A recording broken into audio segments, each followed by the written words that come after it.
నీ మనవడి ద్వారా ఆ ఇద్దరినీ చంపించి ఆ తరువాత వాడితో పాటుగా నేను వచ్చి మీతో కలుస్తానురా. నసలే ఒట్టి మనిషి కాదు. ఇలాంటి టైంలో తన అలా టెన్షన్ పడటం మంచిది కాదు కాబట్టి బయట ఏదైనా మంచి హిల్ స్టేషన్ తీసుకెళ్లాలని ప్లాన్ చేస్తున్నాను. ఆ రోజు ఎవరి మీద అటాక్ జరిగింది, ఏం జరిగింది అనేది నాకు ఫుల్ డీటెయిల్స్ కావాలి. మీరు మా ఇంటికి పోలీస్ ఎవరింటికైనా ఎందుకు వెళ్తారు?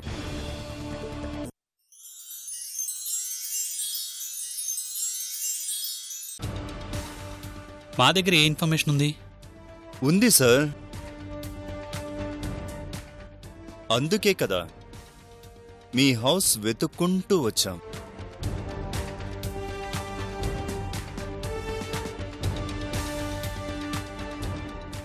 ఫిఫ్టీన్త్ నైట్ గుడి నుంచి మీరు మీ మిస్సెస్ కలిసి వస్తుంటే ఏం జరిగింది? ఆ రోజు ఏదో చిన్న ప్రాబ్లం జరిగింది. అయినా దాని గురించి ఇప్పుడెందుకు? అది చిన్న ప్రాబ్లం కాదు. ఆ రోజు ఏం జరిగిందో ఒకసారి చెప్తారా? నేను మా ఆవిడ గుడికెళ్ళి వస్తుంటే ఎవరో దొంగ నా మిసెస్ మీద దాడి చేశాడు. టైంకి పోలీసులు వచ్చి సేవ్ చేశారు. మీ మిస్సెస్ మీద అటాక్ జరిగినప్పుడు మీరెందుకు స్టేషన్లో కంప్లైంట్ చేయలేదు? చెప్పండి, ఎందుకు కంప్లైంట్ చేయలేదు? పైగా మా వాళ్ళు కంప్లైంట్ ఇవ్వమంటే ఇవ్వనన్నారంట. ఇలాంటి చిన్న చిన్న విషయాలకి స్టేషన్ల చుట్టూ తిరిగితే మా కుటుంబం పరువు పోతుంది కదా అని కంప్లైంట్ ఇవ్వలేదు. No, this is not a small issue. చిన్న విషయం అని మీరెలా అనుకున్నారు? ఈ రోజు మీ ఆవిడ మీద దాడి జరిగింది, రేపు ఇంకెవరి మీదైనా జరగచ్చు కదా. ఎవరో ఎందుకు, నెక్స్ట్ టైం మీ మీదే జరగచ్చు.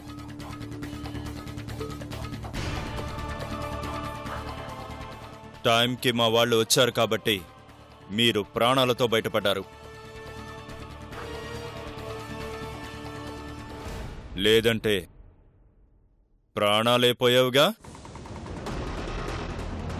నో నో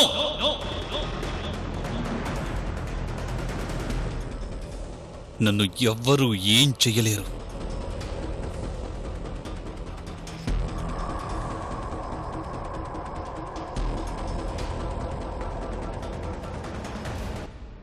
ఏంటి మీకు అంత కాన్ఫిడెన్స్? అంటే అలాంటి వాళ్ళు నన్నేం చేయలేరు అంటున్నాను.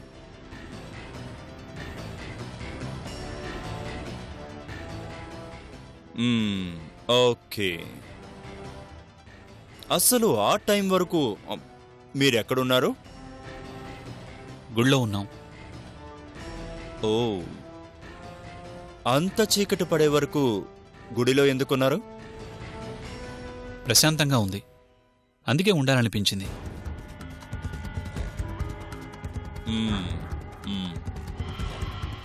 మరి గుడి నుంచి మీ ఇంటికి రావడానికి ల్యాంకో హిల్స్ మీదుగా మరో దారుందిగా,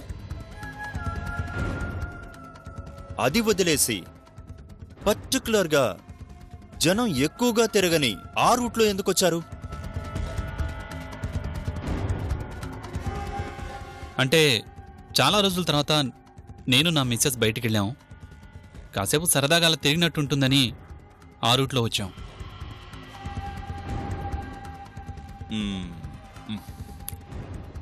సరే, ఒక్కసారి మీ మిస్సెస్ని పిలుస్తారా?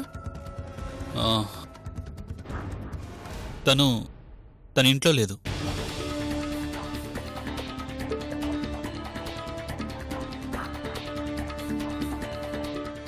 ఓకే మిస్టర్ సత్య, జరిగింది మీరు అనుకున్నంత చిన్న విషయం కాదు. ఎందుకైనా మంచిది కొంచెం జాగ్రత్తగా ఉండండి. మాకు తెలియకుండా ఇంట్లోంచి బయటకు ఎక్కడికి వెళ్ళొద్దు. అదేంటి సార్, రేపు నేను నా భార్య టూర్కి వెళ్తున్నాం. సారీ, మా ఎంక్వైరీ పూర్తయ్యే వరకు మీరు ఎక్కడికి వెళ్ళడానికి వీల్లేదు. సార్ అంతా ప్లాన్ చేసుకున్న తర్వాత మీరు ఇలా అంటే ఎలా? 2 డేస్లో ఎంక్వైరీ ఫినిష్ చేస్తాను. ఆ, అది కాదు సార్. అప్పటి వరకు ఎక్కడికి వెళ్ళడానికి వీల్లేదు. Thank you for your cooperation. Bye.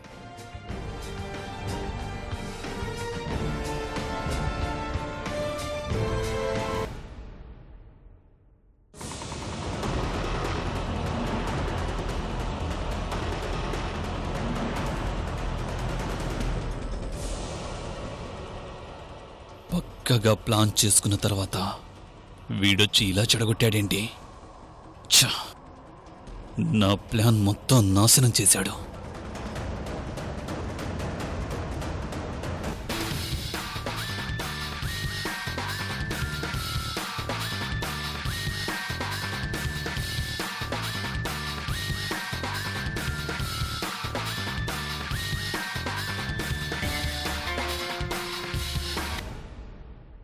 అన్నయ్య, ఎవరో వచ్చినట్టున్నారు?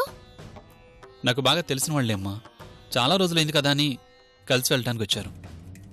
అవునా, సరే. రేపు ఉదయం ఎన్ని గంటలకి ప్రయాణం? యాక్చువల్లీ ప్రోగ్రాంలో చిన్న చేంజ్ అమ్మా. మేము రేపు వెళ్ళట్లేదు. అదేంటన్నయ్య, పాపం వదిన రేపు వెళ్ళాలని రెడీ అయిపోయింది. నేను వెళ్ళాలని అనుకున్నానమ్మా, కానీ అనుకోకుండా ఆగిపోవాల్సి వచ్చింది. 2 డేస్ తర్వాత తప్పకుండా వెళ్తాం. Program confirm. డేట్ మారిందంతే. మీ వదిన్ని డిసప్పాయింట్ చేస్తానా?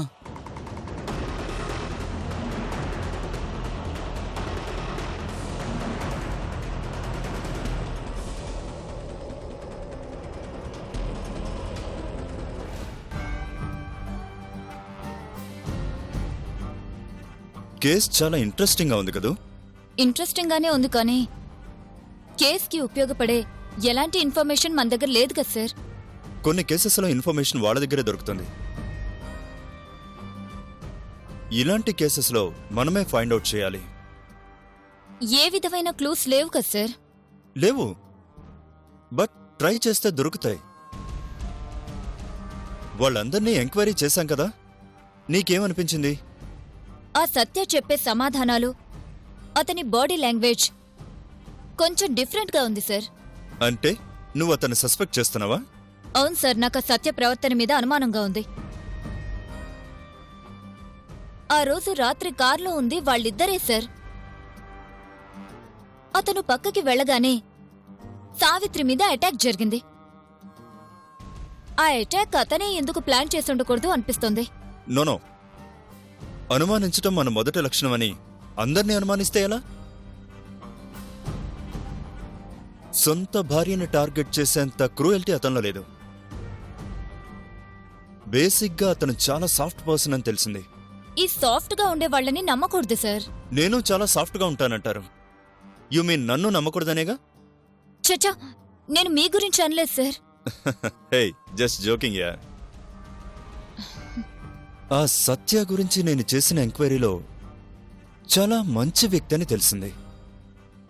అతని గురించి ఏ ఒక్కరూ నెగిటివ్గా చెప్పలేదు. పైగా అతనికి చెల్లెలంటే బాగా ప్రాణం అని తెలిసింది. తల్లిని చెల్లిని ప్రేమించేవాళ్ళలో ఖచ్చితంగా భార్య ప్రాణం తీసేంత క్రూయల్టీ ఉండదు.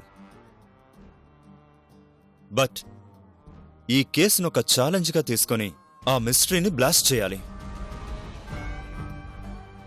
ఏ చిన్న క్లూని కూడా వదలకూడదు. We have to solve this case as early as possible. Yes sir.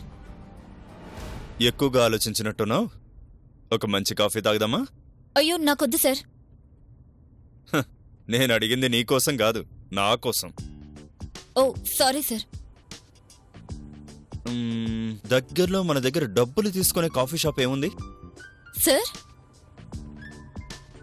ఓసీగా తాగితే తలనొప్పి తగ్గి కడుపు నొప్పి వస్తుంది. అందుకు ఇక్కడే ఉన్నట్టుంది. ఓకే, వచ్చాం. దిగు వైజయంతి.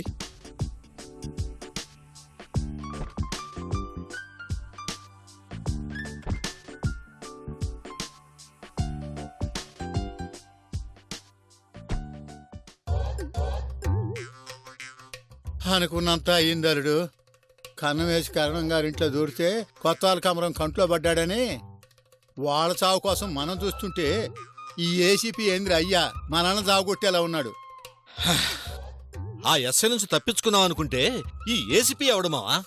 వాడెవడైనా కాని అల్లుడు, వాడి వాలకం చూస్తుంటే జైల్లో ఊచలు సత్తు గిన్నెలు సంకట ముద్దలు కనిపిస్తున్నాయి అల్లుడు. జరిగింది ఏదో జరిగిపోయింది, ఏ కేసు వద్దని అల్లుడు అంటుంటే ఎంక్వైరీలు కేసులని ఆ ఏసీపీ వదలలేదు మావా. వాడమ్మ కడుపు గాల వాడేందలుడు ఆ వరుస పెట్టి అడగటమేంది?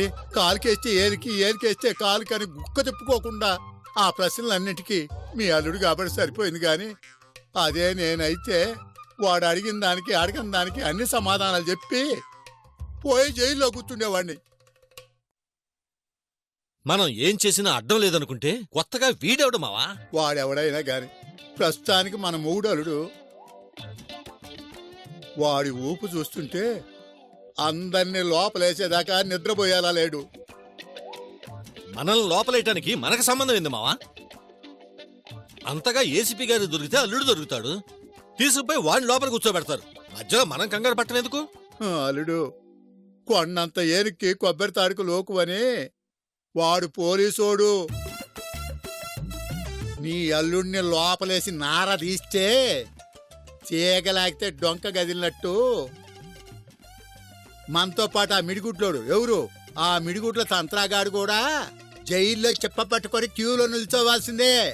నువ్వు మరీ భయపెట్టక మావా.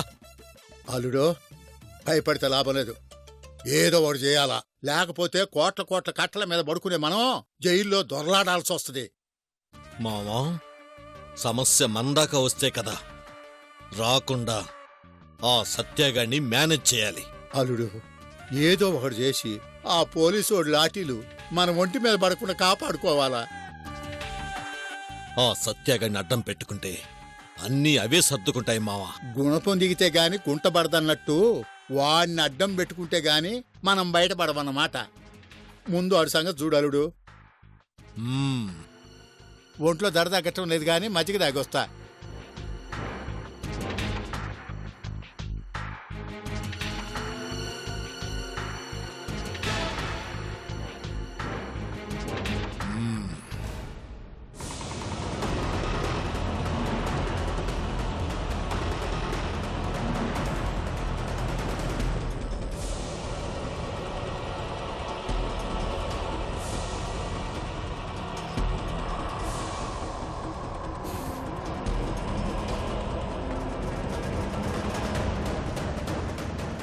గుడి నుంచి మీ ఇంటికి రావడానికి ల్యాంకో హిల్స్ మీదుగా మరో దారుందిగా, అది వదిలేసి పర్టికులర్గా జనం ఎక్కువగా తిరగని ఆ రూట్లో ఎందుకొచ్చారు?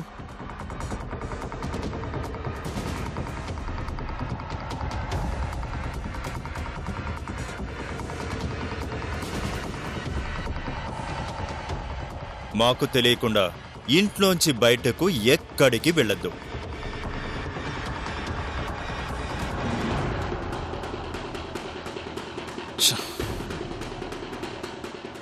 మా ఎంక్వైరీ పూర్తయ్యే వరకు మీరు ఎక్కడికి వెళ్ళడానికి వీల్లేదు.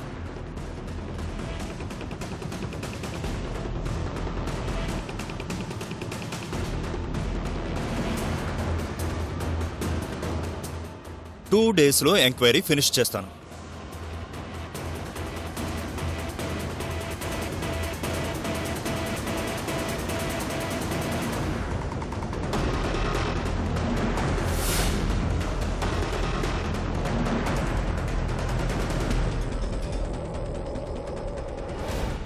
ఆ ఏసీపీ చాలా తెలివిగా ప్రవర్తిస్తున్నాడు. వాడికి దొరకకూడదు. నాకు సంబంధించిన ఎలాంటి ఆధారాలు వాడికి దొరకకుండా జాగ్రత్త పడాలి.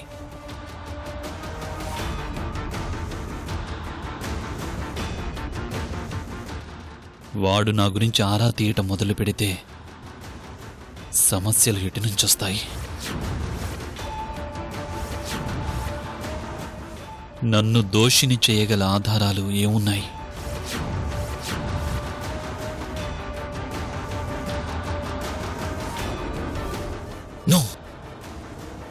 నన్ను పట్టుకోవడం అంత సులభం కాదు. ఆ ఏసీపీ నన్నేం చెయ్యలేడు.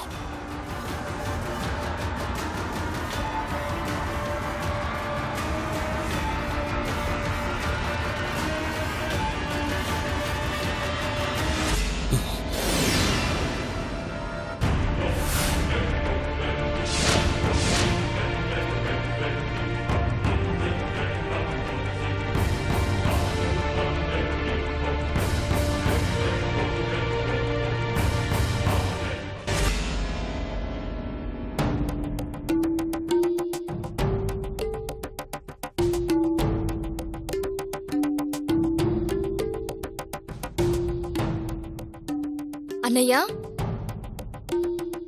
ఏమైంది? ఏంటలా ఉన్నావు? ఏం లేదమ్మా, చిన్న పనుంది, అర్జెంటుగా వెళ్ళాలి. నేను ఇప్పుడే వస్తాను. భోజనం టైం అయింది, ఇప్పుడెక్కడికన్నయ్యా? భోజనం తర్వాతమ్మా, చాలా ముఖ్యమైన విషయం. నేను ఇమీడియట్గా వెళ్ళాలి. ఎంతసేపు అన్నయ్యా? కొంచెం తినేసి వెళ్ళు. లేదమ్మా, వచ్చాక తింటానులే. అర్జెంట్ పనుంది. అన్నయ్య అన్నయ్య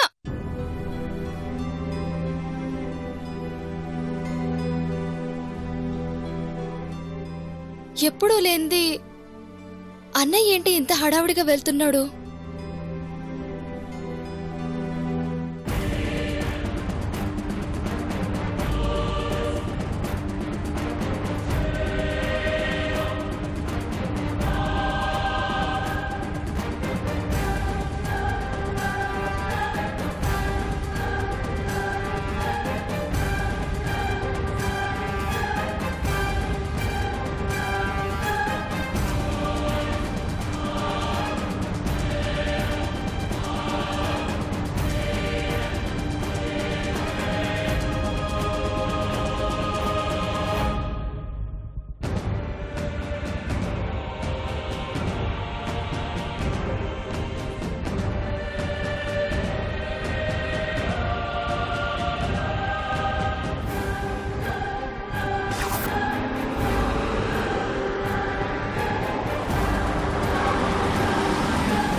ఇది టెంపుల్.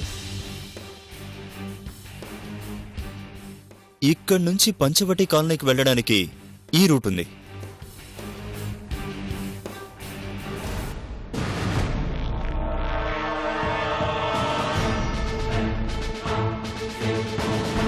మరి ఆ టైంలో ఈ రూట్లో ఎందుకు వచ్చాడు? అదే అర్థం కావట్లేదు సార్.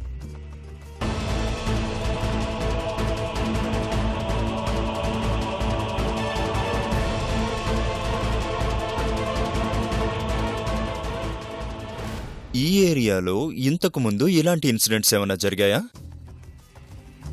లేదు sir, this is the first case. Incident జరిగాక ఆ ప్లేస్లో ఏమన్నా క్లూస్ గ్యాదర్ చేశారా? నో సార్, వాళ్ళు ఎలాగూ కేసు ఫైల్ చేయలేదు కదా అని ఆ కేసు గురించి పట్టించుకోలేదు సార్. అంత ఈజీగా అలా ఎలా వదిలేశారు?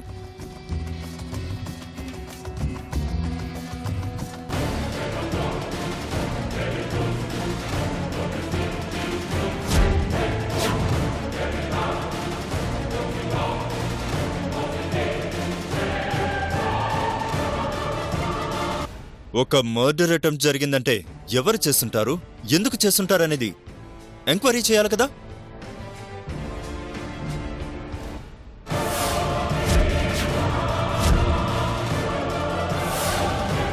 అవసరమైతే వాళ్లే వస్తారులే అని కామ్గా కూర్చోవడానికి మనదేం రేషన్ షాప్ కాదు.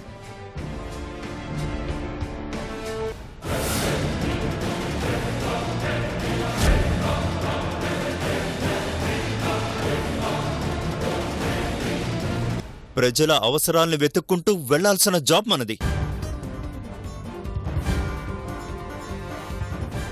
అలా ఇర్రెస్పాన్సిబుల్ గా కేసును పట్టించుకోకుండా ఎలా వదిలేశారు?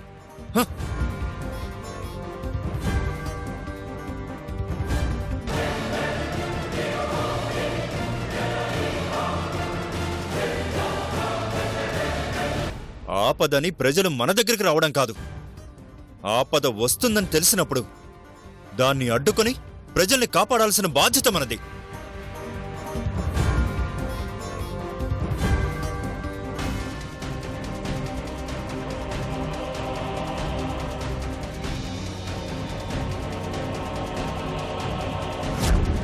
ఇలా ప్రజల విషయంలో నెగ్లెక్ట్గా ఉంటే నేను ఎక్స్క్యూజ్ చేయను.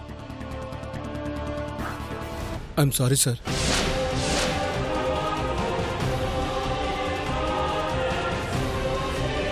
It's okay. ఒక్కసారి ఆ ఇన్సిడెంట్ జరిగిన స్పాట్ నేను చూడాలి. కమాన్, లెట్స్ మూవ్.